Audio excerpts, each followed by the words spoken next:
السلام علیکم ورحمۃ اللہ وبرکاتہ۔ اللہم صلی وسلم علی نبینا محمد صلی اللہ علیہ وآلہ وسلم۔ اللہ سبحانہ و تعالی کے گھر کے دروازے کا جو پردہ ہے، جس کو کسوہ کہتے ہیں، اس کے اوپر اللہ سبحانہ و تعالی کے سب سے پہلی ہی سطر میں دو نام بہت ہی خوبصورت کڑھائی میں لکھے گئے ہیں، اور وہ دو نام ہیں یا حنان یا منان۔ اللہ کے دو نام اللہ کے گھر کے دروازے کی سب سے پہلی ہی سطر پہ جو لکھے گئے ہیں، یا حنان یا منان، اگر وہ وہاں لکھے گئے ہیں تو اس کا کوئی نہ کوئی مقصد ہے، اور وہ بھی سب سے پہلی سطر پر۔ یا حنان کا مطلب ہے وہ ذات جو اپنے غلاموں کے حق میں بڑی ہی رحم دل ہے۔ اللہ سے دعا ہے اللہ ہمیں اپنے غلام بنا دے، اور اللہ ہم سب پر اپنا رحم کر دے، کیونکہ ہمیں اللہ سبحانہ و تعالیٰ کے رحم کی بہت ضرورت ہے۔ اور اللہ کے گھر کے قصوہ کے سب سے پہلی اوپر والی سطر میں جو اللہ کا دوسرا نام درج ہے وہ ہے یا منان۔ منان کا مطلب ہے بہت زیادہ احسان کرنے والا۔ اے اللہ، ہمیں تیرے احسان کی بہت زیادہ ضرورت ہے، ہم سب پر اپنا احسان کر دے۔ یا حنان یا منان، یہ دو ایسے نام ہیں جس کے بارے میں اللہ سبحانہ و تعالیٰ کے نبی حضرت محمد صلی اللہ علیہ وآلہ وسلم نے قسم کھائی ہے، اور اللہ کے نبی صلی اللہ علیہ وآلہ وسلم نے فرمایا ہے، جو کوئی شخص ان دو ناموں کو پڑھ لے گا، اس کے بعد اللہ سبحانہ و تعالیٰ سے دعا کرے گا تو اللہ اس کی دعا کو ضرور قبول کرے گا۔ جو ان دو ناموں کو پڑھنے کے بعد اللہ سے کچھ مانگے گا، اللہ اس کو ضرور عطا کرے گا۔ اور اللہ کے نبی صلی اللہ علیہ وآلہ وسلم نے ساتھ ہی فرمایا، قسم ہے مجھے اس ذات کی جس ذات کے ہاتھ میں محمد عربی صلی اللہ علیہ وآلہ وسلم کی ذات ہے، اللہ اس شخص کو کبھی نامراد نہیں کرے گا جو اللہ کے ان دو ناموں یا حنان یا منان کو پڑھ کر اللہ سے دعا کرے گا۔ حضرت انس بن مالک رضی اللہ تعالی عنہ فرماتے ہیں کہ ایک دن میں اللہ کے نبی صلی اللہ علیہ وآلہ وسلم کے ساتھ مسجد نبوی میں بیٹھا ہوا تھا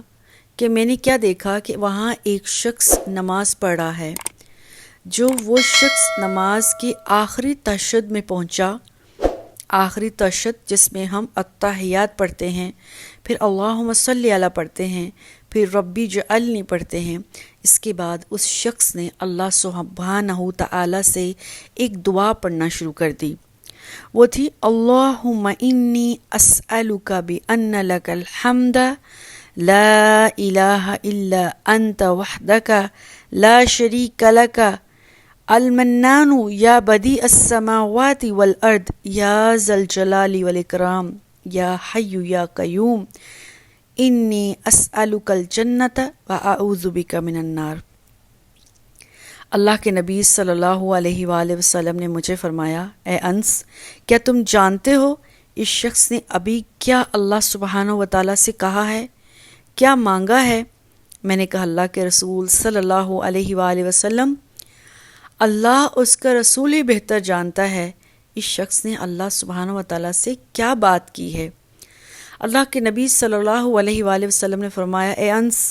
یاد رکھنا، اللہ کی قسم جس کے قبضے میں مجھ محمد صلی اللہ علیہ وسلم کی جان ہے، اس شخص نے اللہ سبحانہ و تعالیٰ کے ان ناموں سے اللہ کو واسطہ دیا ہے، ان ناموں سے اللہ سے دعا کی ہے، اگر یہ اس کے بعد کوئی دعا کرے تو اس کی دعا رد نہیں ہوگی۔ یہ اللہ سے کچھ مانگے تو اللہ اس کو ضرور دے گا، کیونکہ اس نے اللہ کے ان عظیم ناموں کا واسطہ دے دیا ہے۔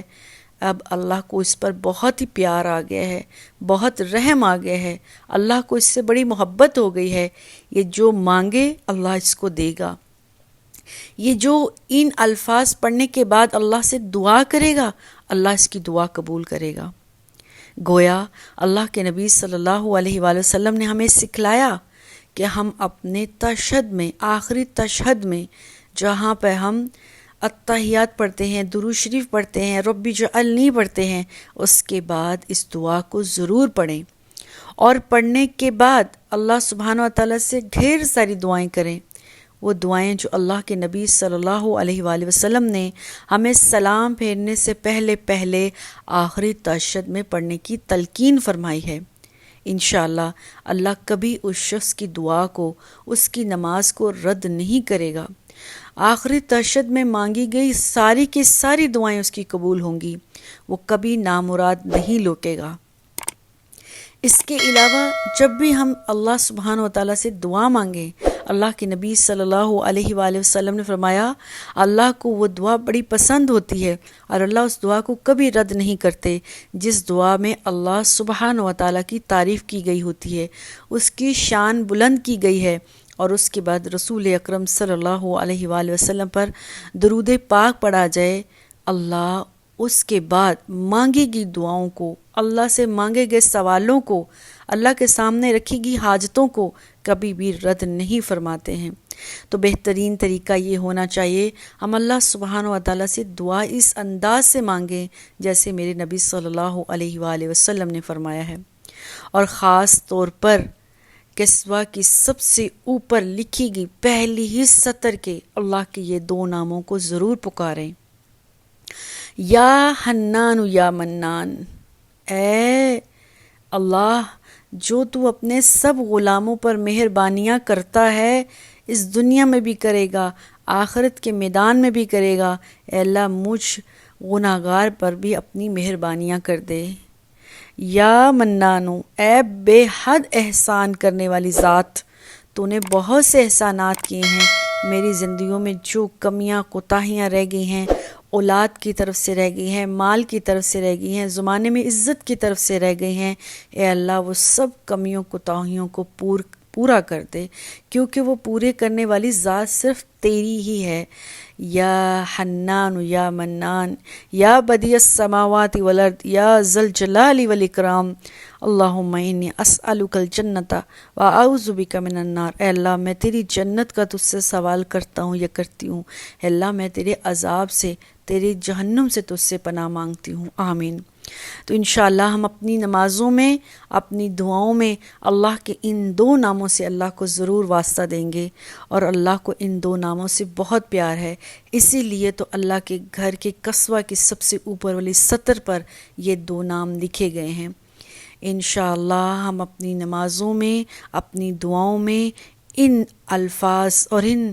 اللہ کے ناموں کے ذریعے اللہ سے دعائیں کریں گے، اور اللہ ضرور قبول کرے گا، کیونکہ الحنان المنان ذات اللہ سبحانہ و تعالیٰ کی ہے، آمین۔ اللہ سے دعا ہے اللہ سبحانہ و تعالیٰ ہمیں استطاعت دے، ہمیں طاقت دے اللہ سے مانگنے کی، ویسے جیسے اللہ اس کے رسول نے ہمیں سکھلایا ہے، اور اللہ ہماری دعاؤں اور حاجتوں کو قبول کرے، کیونکہ